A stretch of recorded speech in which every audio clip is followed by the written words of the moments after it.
পরিচিত না আপনার? আমার ভাইপো, আমার শেষদার ছেলে, একটি ছেলে ছিল। বলবেন মানে আচমকা একটা এই ধরনের ঘটনা, এর দায় কাকে দেবেন, কার দোষ বলবেন? কি আর বলবো, আমাদের এটা একটা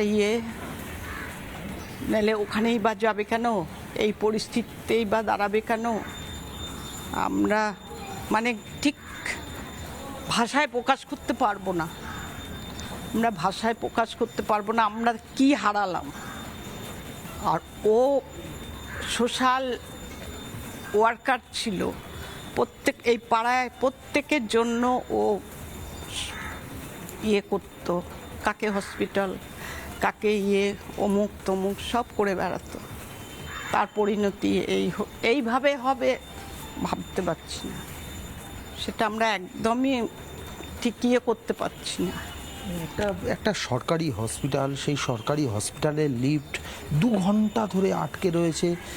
এটাই তো প্রশ্নের, এটাই তো একটা না এই পরিষেবাটা একটা বড় একটা হসপিটাল, কলকাতার বুকে একটা medical college, RG Kar medical college কলকাতার বুকে, তার এই পরিষেবাটা এরকম কেন?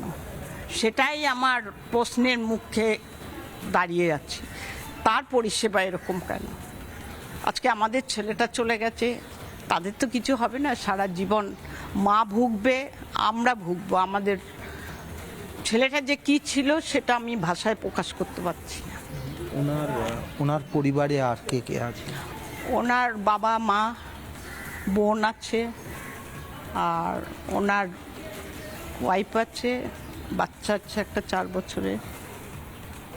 ওনার পরিবারে কি উনি একমাত্র মানে আয় করার মতো? উনি, ওর বাবা করতো, ওর বাবা আগে চাকরি করতো, কিন্তু ওর বাবা এখন বয়স হয়েছে, এখন আর নেই চাকরি। এখন ও করে সাউথ দমদমে করতো, পরিবারের একমাত্র ভরসা বুঝতেই পারা যাচ্ছে। এবং অবশ্যই বুঝতে পারছি আমরা এই মুহূর্তে পরিবারের সত্যি পরিবারকে সমবেদনা জানানোর কোনো ভাষা আমাদের নেই। নানা ধরনের কন্টেন্ট দেখার জন্য লাইক করুন, শেয়ার করুন আমাদের ফেসবুক পেজ, সাবস্ক্রাইব করুন আমাদের ইউটিউব চ্যানেল। পাশাপাশি অন্যান্য ব্রেকিং নিউজের জন্য অবশ্যই চোখ রাখুন রিপাবলিক বাংলায়।